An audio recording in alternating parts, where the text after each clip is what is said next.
andarmos nessa trilha, nos deparamos com a imensidão da selva amazônica, aonde foi dando espaço para os trilhos da exuberante Estrada de Ferro Madeira-Mamoré, aonde começou a epopeia do Amazônia. Hoje, 59 anos de desativação da Estrada de Ferro, fica aqui para vocês esta magnitude dessas imagens.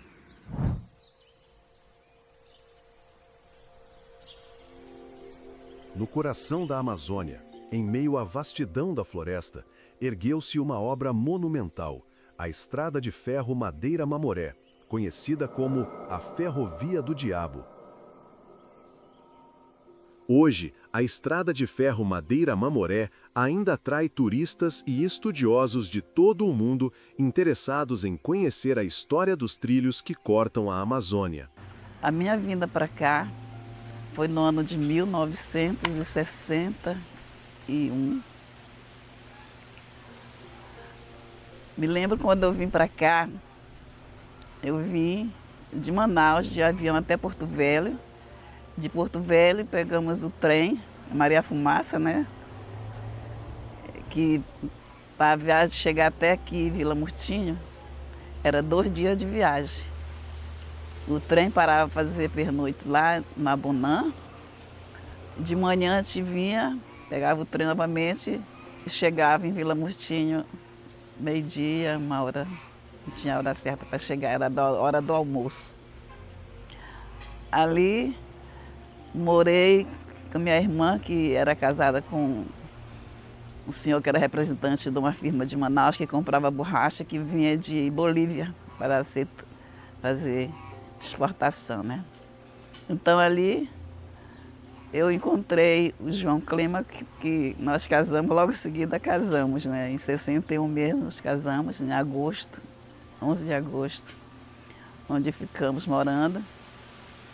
Que ele era filho mesmo de Vila Murtinho, os pais dele era João Sebastião Clímaco, que era nordestino, que ele veio da Rio Grande do Norte, onde se instalou na Vila Murtinho. Eu cheguei em Porto Velho dia 19 de março de 48. Entrei no quartel. Aí não fiquei no quartel, viu? Aí fui trabalhar, cortar seringa, viu? No seringal do Rio Cambeia, viu? Com o finado Baraúna, seringalista. Aí de lá eu vim, passei 4 anos em Porto Velho, com esse tempo que eu cheguei. Aí com 4 anos foi que eu fui para o Nordeste, trouxe meu pai e minha mãe, que tem as fotos aí, e eu vim. Eu casei dia de ano 53, viu? Do Ceará, do Rio Grande, para chegar em Belém, aqui em Porto Velho, nós gastamos 14 dias na lancha Cuiabá. Olha, eu morava, eu sou acreano, sou filho de pai e mãe cearense, que foram soldados da borracha, vieram na época do soldado da borracha para o Acre, e eu sou nascido no Acre. E em 1960, meu pai voltou de novo para o Nordeste, e a gente foi do Nordeste para São Paulo. Do Nordeste para São Paulo. Então, a minha vida foi mais em São Paulo. Em 1985, um primo meu morava em Porto Velho e me fez um convite para vir conhecer Rondônia, para vir na casa dele, passar um tempo aí com ele, conhecer. E eu vim para cá em 85, gostei muito da região. E em 1989, quando voltei para São Paulo, em 1989 eu vendi as coisas que tinha lá e já vim para cá com a intenção já de ficar. Aí vim para cá, inicialmente eu comprei umas terras aqui no Cineirão, comprei aquele posto Iguatu ali na saída de Guajará-Mirim e comprei essas terras. Em 89. Daí para cá e iniciei. Que a partir de 1907, quando começaram a construir, as pessoas vêm se aglutinando na margem da estrada. Eles começaram em 1907 e concluíram em 1912. 12 de agosto de 1912 eles inauguram os 366 quilômetros, mas quando eles inauguram, já a margem já tinha se formado uma grande quantidade de núcleos de pessoas, então foi um impacto positivo, que as pessoas foram se aglomerando no entorno. devido à facilidade de transporte. O impacto negativo foi cultural, porque houve um choque muito grande com os índios Uruxuí, os índios Chocolatais, os índios Caripunas e outras etnias. Esse impacto negativo ainda hoje tem efeito, como também o positivo durou pouco devido à quantidade, em vista da quantidade de gastos que eles tiveram para a construção da estrada. Ele tinha amizade com o governador, na época, território de Rondônia, né? Então ele doou uma parte da área para ele trabalhar nas seringueiras, que tinha muito seringal, era só mata, não tinha casa. Então ele deu uma parte de terra, uma área de terra muito grande, e pegava do Laje até Misericórdia, o limite. E era uns 40, 400 metros de de comprimento. Onde existiam várias localizações de seringueiro, né? Colocou seringueiro para trabalhar nas localizações. E tinha bastante índio naquela época, ainda selvagem, né? Que matava seringueiro, roubava as coisas do seringueiro. Mas assim mesmo eles trabalhavam, né? E iam devastando a área. Foi um dos impactos negativos para a estrada de ferro. A abertura de 1968, 66 a 68 da 425, porque mais rápido as coisas funcionavam mais rápido, o transporte era mais rápido. E as pessoas que nessa região moravam a mais da estrada de ferro, migraram, óbvio, devido à facilidade de fluir o fluxo tanto de mercadorias ou produtos mais rápido e pessoas também.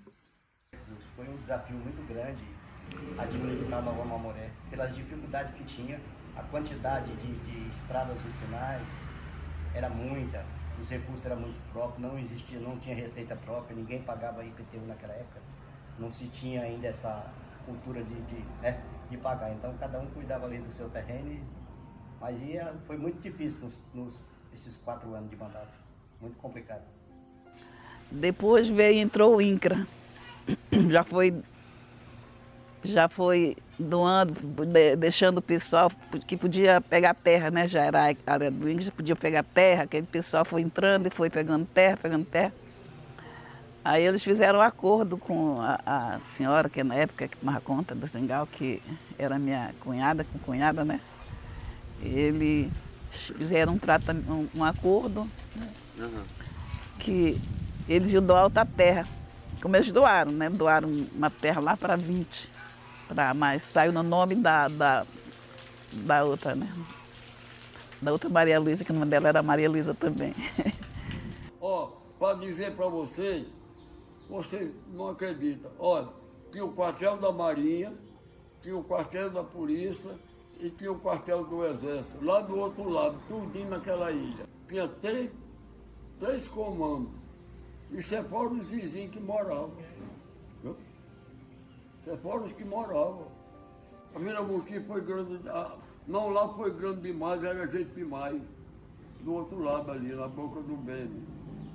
Mas do lado de cá tinha gente demais também.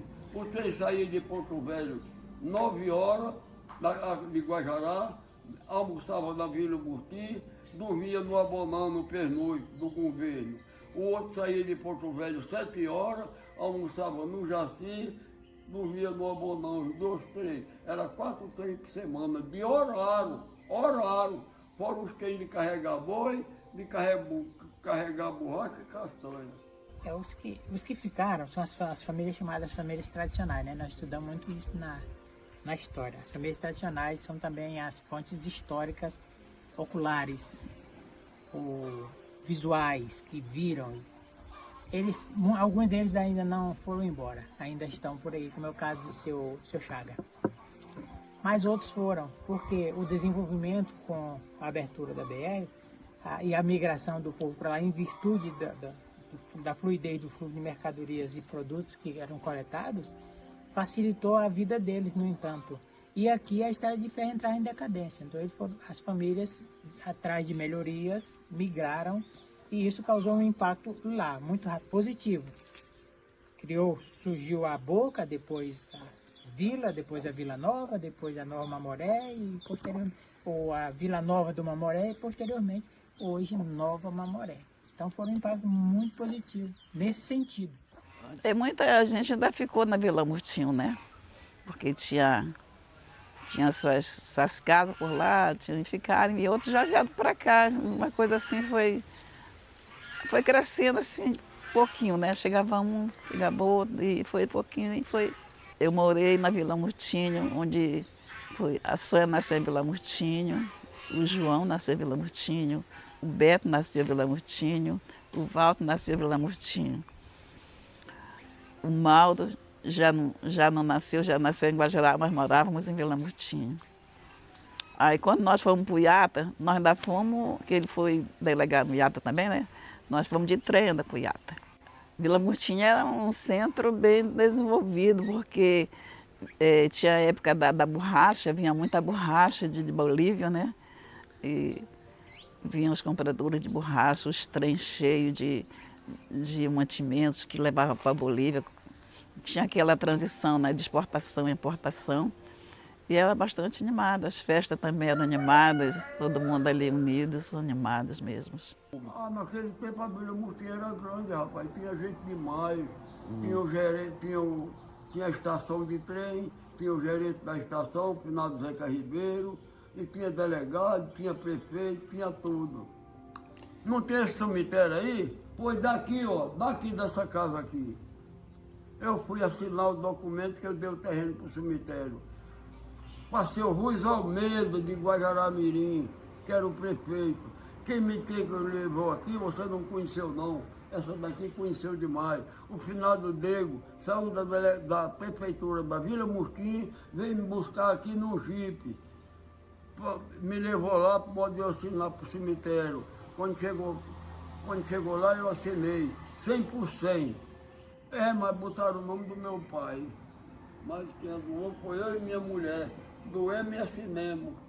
Lá na Vila Murtinho, na prefeitura de Vila Murtinho, com o prefeito de Guajará-Mirim, passando aqui no bar, Ruiz Almeida. O pessoal saía de lá, para onde vai? Vou para a Boca. Para onde vai? Vou na Boca. A Boca era aqui. Quando passou o picadão da estrada que vinha de Porto Velho para Guajará-Mirim, eu já estava aqui em 66, aqui, ó. O trem acabou em 70, eu já estava aqui. Aqui, passou dentro da minha roça aqui no meio de outubro. Dentro dos 5.770 municípios que tem no estado ou no Brasil, eu acho que foi um dos municípios que explodiu, não só cresceu. Por isso que nós temos muitos problemas. Pequeno, mas geograficamente é grande, é o quarto do estado. Mas ele explodiu, a população migrou, muita gente, chegaram muito rápido. Então ninguém acompanhou o desenvolvimento tão grande, não acompanhou também os problemas. As escolas enfrentaram problemas, os postos de saúde enfrentaram problemas, as igrejas ficaram lotadas por um determinado tempo, inclusive surgiu uma grande quantidade de virtude desse impacto social.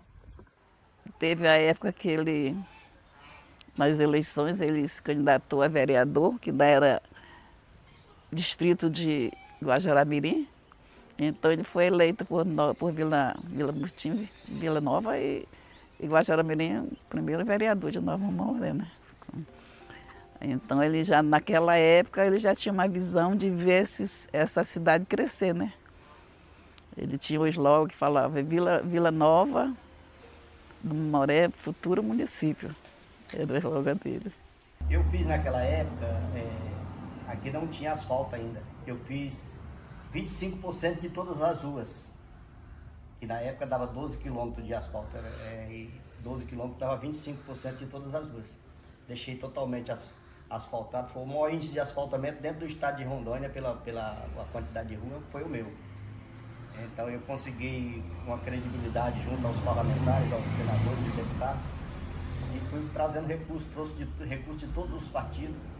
Fiz 100% de iluminação pública, tanto na sede do município como nos distritos, 100%, onde tinha um poste com lâmpada pendurada. Com a decadência da estrada de ferro Madeira Mamoré, passaram máquina e tiraram os trilhos. E essas peças foram encontradas, todas foi eu que encontrei, com exceção dessa garrafa aqui que foi o meu filho. mas todas elas foi o que encontrei. As máquinas, toda vez que passam, elas vão descobrindo alguma coisa. Uma chave, que é bem provável desses parafusos. Isso aqui era do fio telégrafo, alavanca. Isso aqui era uma chapa de emendar os trilhos.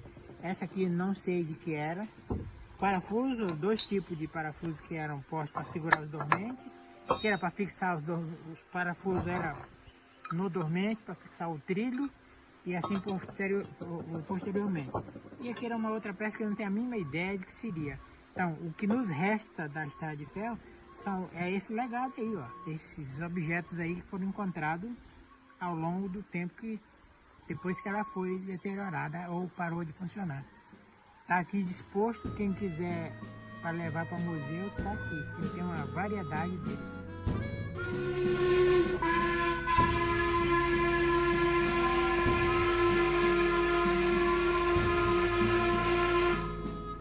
A madeira mamoré, apesar de seus desafios e seu fim prematuro, continua viva nas memórias de quem a viu e naqueles que buscam preservar seu legado.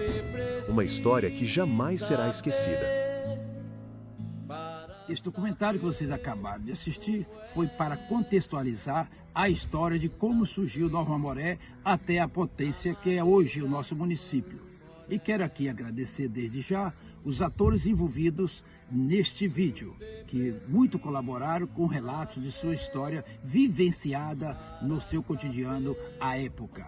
E até breve com um novo vídeo.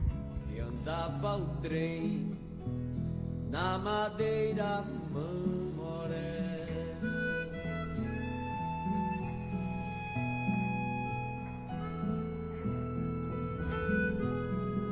Caminhos de ferro no oeste do Brasil, de Porto Velho até Guajará.